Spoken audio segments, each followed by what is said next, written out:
Hey, English learners, welcome back to the Everyday Fluent English podcast, your comfortable space to build real, natural English through everyday conversations.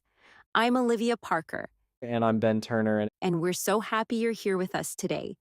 today's topic is something simple, practical, and very important for every English learner: how to practice English at home.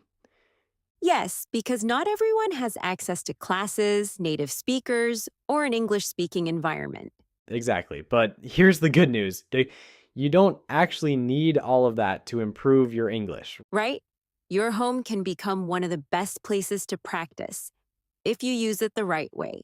And in today's episode, we're going to share simple, realistic, and effective ways to practice English at home. Even if you're busy, even if you feel shy, or even if you don't know where to start. No pressure, no complicated methods, just real ideas you can actually use in your daily life.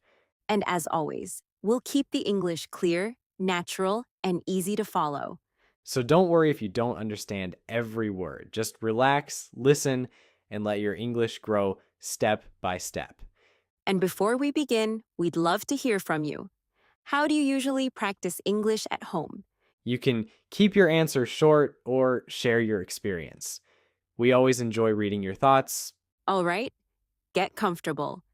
and let's begin. So, Ben, let's jump into our first and most important point: creating a daily English routine. This is the foundation, Olivia. Many people think they need to study for 3 hours, but that is actually a mistake. I agree. It is much better to practice for 15 minutes every day than to study for 5 hours once a week. Exactly. Your brain loves consistency. You need to make English a part of your life, like brushing your teeth or drinking tea. You can start your morning by listening to an English song or a quick podcast while you get ready for work or school. Or you can spend 5 minutes before bed writing down 3 things you did today in English. It's all about small steps. Now, let's talk about something that feels a bit funny but works perfectly: speaking practice alone. You mean talking to yourself? I do this all the time, even when I am not learning a language. Haha. Me too, Ben. Self talk is a powerful tool. You can describe what you're doing while you cook or clean. For example, you can say, "Now I'm cutting the onions and now I'm putting them in the pan." It sounds simple, but it builds fluency. It helps your brain connect the physical action to the English word. And the best part? No one is there to judge your mistakes. Mirror practice is also great. Stand in front of the mirror and have a little conversation with yourself about your plans for the day. It helps you see your mouth movements and builds your confidence. You start to feel more familiar with your own English voice. Our third topic is a big one: listening practice. This is how you feed your brain with natural English sounds and rhythms. We always suggest podcasts, movies, and YouTube videos. But the secret is to choose things that you actually enjoy watching. If you love cooking, watch cooking shows in English. If you love football, listen to English commentary or interviews with players. Don't worry if you don't understand every word at first. Your ears need time to get used to the speed and the melody. You can also use movies to practice. Try watching a scene you already know in your own language, but watch it in English this time. That is a smart trick. Since you already know the story, you can focus entirely on the words and the expressions. Now let's move on to our fourth point: improving your vocabulary naturally. Please don't just memorize long lists of words. Lists are boring and very hard to remember. Instead, learn words in sentences or chunks. If you learn the word decision, don't just learn the word. Learn the phrase "make a decision." It's much more useful. Um, You can also use sticky notes around your house. Put a note on the mirror, the fridge, or the door with the English names. every time you see the object, you see the word.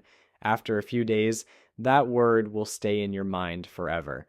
Our fifth topic is about reading habits. You don't have to start with a huge, difficult novel. Start small. Read children's books, short news articles, or even just the English subtitles while you watch a video. Subtitles are a great way to connect the sound of a word to how it is spelled. It's like a workout for your eyes and ears. If you find an interesting article, read it out loud. This helps with your pronunciation while you're learning new information. And don't forget our sixth point, writing practice. You don't need to be a professional writer to do this at home. Journaling is a fantastic habit. Just write 2 or 3 short sentences about your day in a small notebook. Today was a busy day. I met a friend for coffee. The weather was very nice. That is perfect for a beginner. If a journal feels too big, try writing your to do list in English. Buy milk, clean the room, or call mom. These are all real, practical ways to use English in your daily life without feeling stressed or overwhelmed. Your home is your laboratory. You can experiment, make mistakes, and learn at your own pace every single day. I can see our listeners thinking about where they can put their first sticky note right now. I hope they put one on their phone that says, listen to Olivia and Ben every day.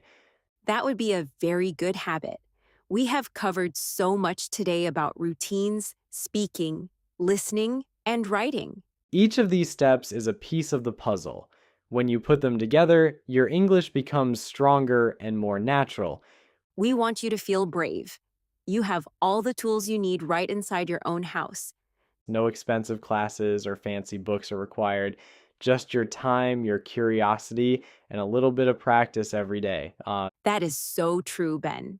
And speaking of curiosity, let's talk about the ultimate goal, thinking in English instead of translating. This is the holy grail for learners. Most people think in their native language, translate it, and then speak. But that takes so much time. It's like sending a letter around the world before it reaches the person next to you. To stop this, you need to start small. Label the things you see in your mind: table, chair, coffee. Don't try to think of complex philosophy. Just narrate your day in your head like a movie character. I am walking to the kitchen. I am opening the fridge. If you do this, your brain starts to skip the translation step. It creates a direct connection between the object and the English word. It makes your speaking much faster and more natural. Now, let's talk about our next point. Using simple tools and apps for practice. You don't need a supercomputer for this. Your smartphone is actually a powerful language lab. Use the voice recorder to listen to yourself and check your progress. There are so many free apps that turn learning into a game. Spend 10 minutes on them instead of scrolling through social media. You can even use your AI assistant. Ask it questions like, "What is the weather today?" Or, "Tell me a short story." It is a great way to practice speaking and listening without feeling shy. The AI doesn't care if your grammar is a bit messy. Um, This brings us to a very important topic, avoiding common mistakes like overthinking and the fear of speaking. Fear is the biggest wall. Many people are so afraid of making a mistake that they just stay silent forever. But remember, mistakes are just evidence that you are learning. No one ever learned to ride a bike without falling off once. Don't overthink the grammar rules while you are talking. If you use the wrong tense, just keep moving. The message is more important. If the other person understands you, you have succeeded. Perfection is for textbooks, communication is for real life. Another mistake is comparing yourself to others. Everyone has a different journey. Focus on being better than you were yesterday. Finally, let's discuss the secret sauce of success, staying consistent and motivated for the long run. Motivation is what gets you started, but habit is what keeps you going. Some days you will feel tired, and that is okay. On those days, just do something very small. Listen to one English song or read one short quote. Just don't stop. Reward yourself. If you practice every day for a week, treat yourself to a nice coffee or a movie you love. We are so proud of everyone listening. You are taking control of your future right from your living room. Before we finish, it's time for our favorite segment. Let's head over to the word tour. Our first word today is consistency. It means doing something regularly. Consistency is the key to mastering any skill. Second is routine. A routine is a sequence of actions followed regularly. Make English part of your morning routine. Third is translate. To translate is to change words from one language to another. Try to think directly in English instead of translating. Fourth is vocabulary. These are the words you know. Reading short articles is a great way to build your vocabulary. Fifth is fluency. Fluency is the ability to speak easily and smoothly. Self-talk helps you achieve fluency much faster. Sixth is mistake. A mistake is an error. Don't be afraid to make a mistake. It is how we all grow. Seventh is goal. A goal is something you want to achieve. Set a small goal every day, like learning 3 new words. Eighth is journaling. This is the act of writing in a diary. Journaling about your day is excellent writing practice. Ninth is confident. Being confident means feeling sure of yourself. The more you practice at home, the more confident you will feel. And 10th is improve. And to improve means to get better. Your English will improve step by step if you stay motivated. Use these words this week to describe your practice. You are doing an amazing job, and we are right here with you. Thank you for joining us today. We love hearing about your progress, so please share your thoughts with us. I am Olivia Parker. Keep practicing, keep speaking, and keep believing in yourself. And I am Ben Turner. Stay curious, stay positive, and we will see you in the next episode. Goodbye for now. Bye-bye.